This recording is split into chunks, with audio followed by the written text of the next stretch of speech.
नमस्कार। अब मैं आपको वाल्मीकि रामायण के तहत विवाह के बाद के संपूर्ण प्रकरण के बारे में बताने जा रहा हूँ। विवाह हो जाने के बाद राजा दशरथ अपने चारों पुत्र और चारों पुत्र वधुओं के साथ अयोध्या वापस लौट आए। वहाँ आने पर उनको ज्ञात हुआ कि कैकई नरेश के पुत्र यधाजीत, जो कि भरत के मामा थे, भरत को लेने के लिए आए हुए थे। राजा दशरथ ने उनकी सहमति से भरत को अपने ननिहाल कैकई देश की राजधानी राजगृह जाने की अनुमति दी। भरत के साथ शत्रुघ्न भी चले गए।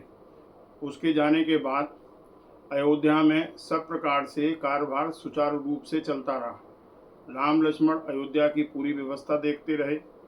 भगवान राम दशरथ जी को राजकाज में सब प्रकार की सहायता करते रहे। प्रजा उनसे बहुत ही सुखी थी, प्रसन्न थी, खुश थी और प्रजा हमेशा उनके मुंह की तरफ ताकती रहती थी, क्योंकि इस प्रकार के पुत्र होना बहुत गर्व की बात होती है। इस चीज़ को जानकर एक दिन राजा दशरथ ने वशिष्ठ जी से कहा कि मेरी इच्छा है कि राजा रामचंद्र जी को युवराज पद दे दिया जाए। वशिष्ठ ने यह कहा कि जो कार्य जितना शीघ्र हो उतना ही शुभ होता है। ये तय करके एक निश्चित तिथि की गई कि सुबह रामचंद्र जी को युवराज का पद दिया जाएगा। ये सूचना बुला के रामचंद्र जी को दी गई। रामचंद्र जी विधिवत तौर पर वशिष्ठ जी से मिले। वशिष्ठ जी ने उन्हें कुछ उपवास वगैरह करने के निर्देश दिए और उसके बाद आदेश लेने के बाद रामचंद्र जी माता कौशल्या से मिलने गए और उनसे ये कहा कि राजा दशरथ ने मुझे युवराज पद देने का निर्णय किया है। माता अति प्रसन्न हुई। उन्होंने उसके लिए ब्राह्मणों को दक्षिणा दी, स्वस्ति वाचन किया। फिर रामचंद्र जी सीता जी से मिलने गए। सीता जी से मिलने के बाद ये सूचना उन्होंने लक्ष्मण को भी दी। लक्ष्मण को अति प्रसन्नता हुई। ये सूचना मंथरा को जब मिली, मंथरा ने नगर की सुसज्जा देखी तो उसने कैकई से कहा कि कैकई पति अश्वपति राजा को राजा दशरथ ने इस शर्त पर आपसे विवाह करने के लिए अनुमति दी थी कि कैकई के गर्भ से उत्पन्न पुत्र ही अयोध्या की गद्दी का वारिस होगा। महाराज, ये वधू मूल्य जो तय किया गया है उसकी अवहेलना कर रहे हैं। यदि राजा राम होते हैं तो तुम उनकी कौशल्या की सौत होगी और सौत के साथ दासी जैसा व्यवहार किया जाता है।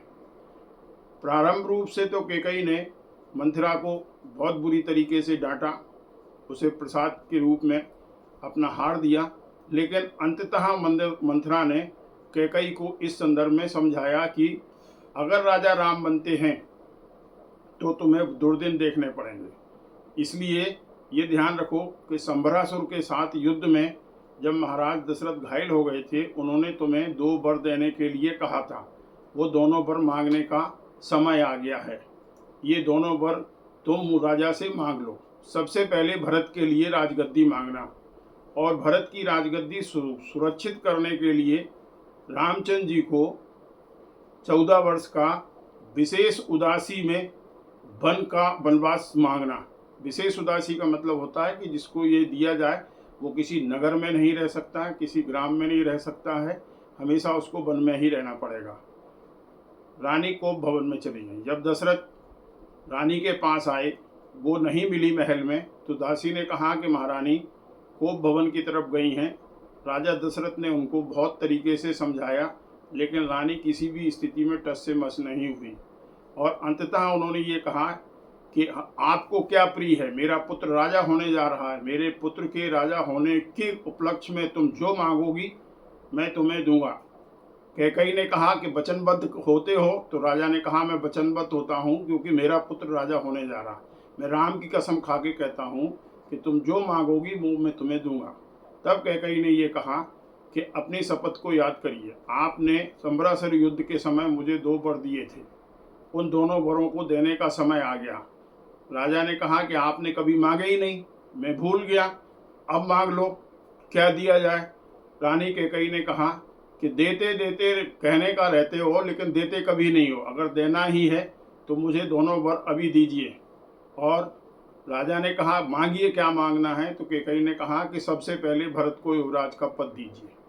राजा को एक तरीके से अचंभा हुआ, लेकिन उन्होंने यह वर स्वीकार कर लिया। दूसरा वर उन्होंने रामचंद्र जी के लिए 14 वर्ष का वनवास मांगा। राजा इस पर अचंभित रह गए और शोक से गिर पड़े। शोक से गिर पड़ने के बाद उन्होंने कैकेयी को भला बुरा कहा।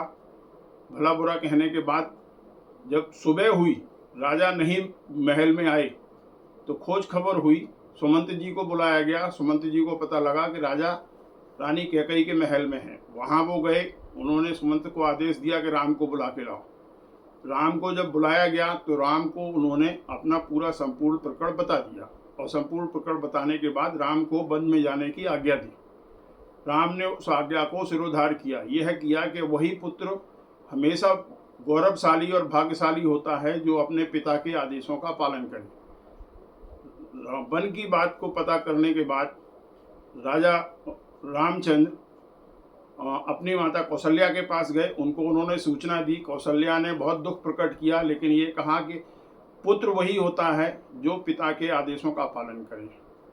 भगवान महावीर आपकी सब प्रकार की कामना पूर्ण करें। हमारे वंशज आपकी कामना पूर्ण करें। हमारे कुलगुरु सूर्य भगवान आपकी कामना पूर्ण करें।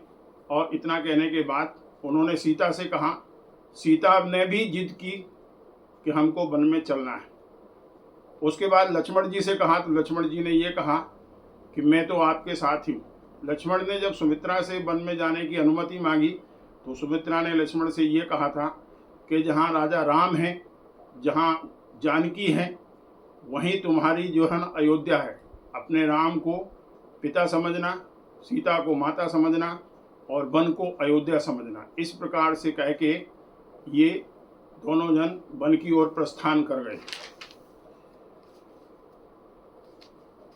प्रस्थान करने के बाद ये प्रथम रात्रि तमसा नदी के किनारे रुके। तमसा नदी का वह तट जहाँ रात्रि विश्राम किया। साथ में अयोध्या की बहुत सारी जनता भी गई थी।